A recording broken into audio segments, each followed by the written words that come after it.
All right, so here's the y-axis piece. So what do you think your y initial velocity is going to be? Yes, you're correct. It's 0 meters per second. So now, with that, you know that you can solve for final velocity because VF equals VI plus A times T, right? So VF equals 0 plus a negative 0.5 times 6.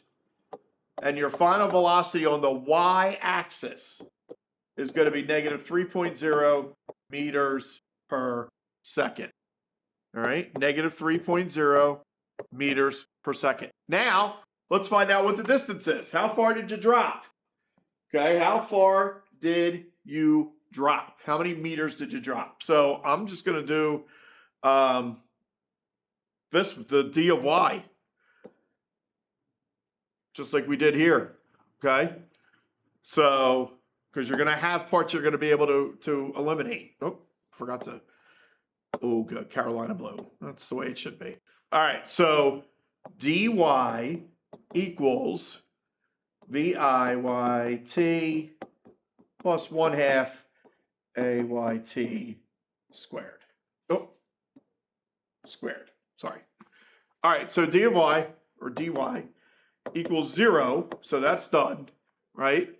Plus 1/2 of negative 0.5 meters per second squared times 6 squared.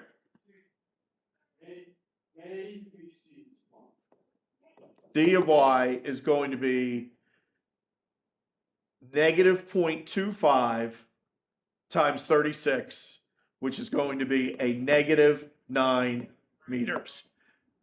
Because a quarter of 36 is 9.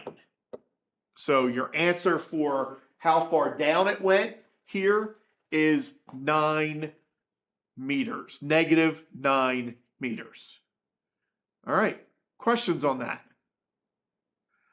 All right, let's do another one. I'm going to hit pause here. Hopefully I won't screw it up again. Okay, I didn't screw it up this time. I can actually have a pause. All right, so a boat is moving at a constant velocity of 3.5 meters per second horizontally, while it accelerates vertically at 0.8 meters per second squared for 7 seconds. So that's going to tell you that it's understood that the acceleration on the x-axis, because it has not been given to you, is 0.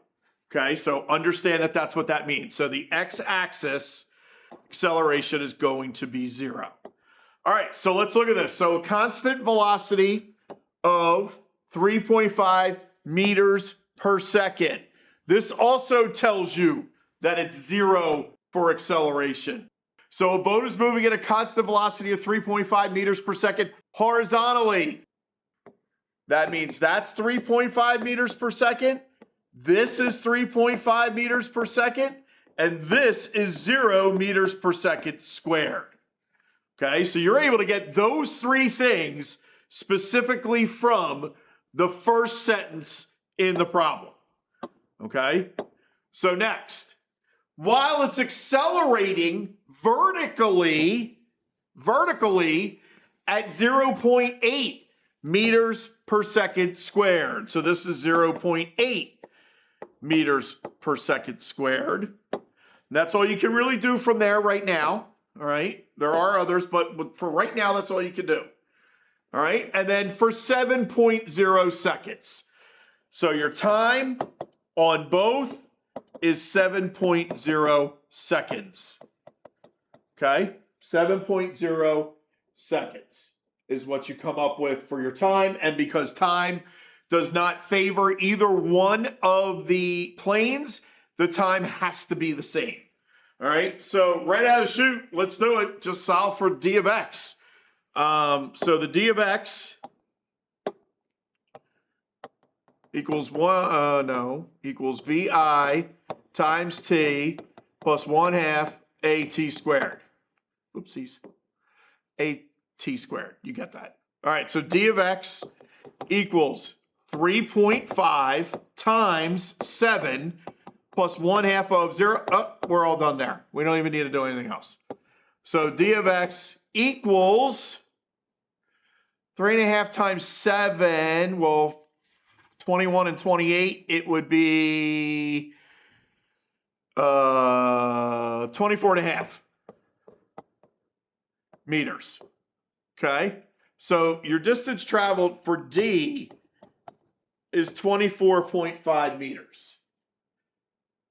Okay, that's your D.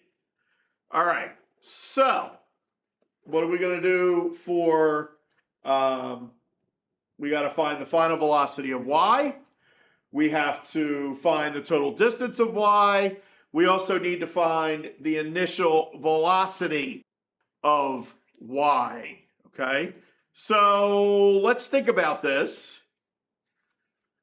It's going to be, again, you aren't given anything vertically. So what is your value or magnitude of the velocity on the initial side or on the y side initially going to be? Woo, woo. 0 meters per second. All right. So that's what that's going to be. So let's now start to look at, okay, what's the final velocity going to be? Or what's the distance going to be? So you could do this anyway. We could solve for final velocity first, which is VF equals VI plus A times T. Well, VF equals 0 plus 0.8 times 7. And your final velocity is 0.8 times 7. That's 56. So it's 5.6. So your final velocity of that is going to be 5.6. Why is that not the answer? What are we doing here? If it's accelerating at 0.8 meters per second squared, it's telling me it's 9.1. How is that even possible? All right, hold on. Let me see what I find out. See what I screwed up on. I'm sure I screwed up something. All right, so I feel vindicated. I had to go look to see if I did it right, and I did do it right. So the final velocity on the y-axis is 5.6 meters per second. I was like, I really thought I had lost my mind for a second because I'm like not understanding why it would be another answer. But okay, that's beside the point. All right, so we do have that. So now we just need to solve for the displacement of y. So d of y equals vi times t plus 1/2 at squared. D of y equals 0 plus 1/2 of 0.8 times 7 squared. So it's going to be d of y, and that's why in my head it was wrong. I actually did it right, but it was coming up differently. So it's going to be 1/2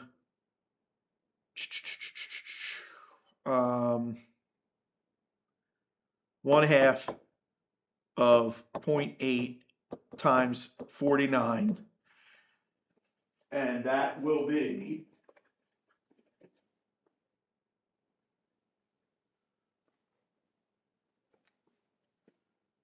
0.8 times 49 equals 39.2, which is, so it's dy equals 1/2 of 39.2,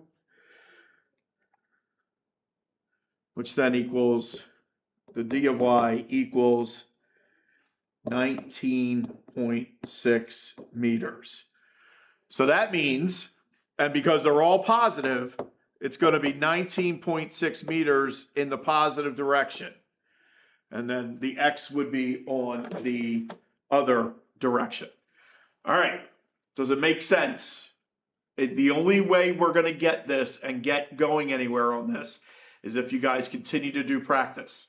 So what I'm going to do is, if we are not in school on Wednesday, I'm posting these videos for you to watch, and I'm going to give you guys 2 problems to do that you need to. You'll also have a question, an attendance question, to tell me that you were here, but you have 2 problems that are going to be due by 8 o'clock. Make sure you get them done. I am marking them as a effort, not accuracy, okay? Because we just started with this, all right? So I want to make sure that you guys understand what's going on. Give it a try. I'll make sure the kinematic equations are on there for you, and you'll be able to go from there, all right? So enjoy. If we're not in, enjoy the snow day. Hope everybody stays healthy, stays well, and we will see you here on Thursday.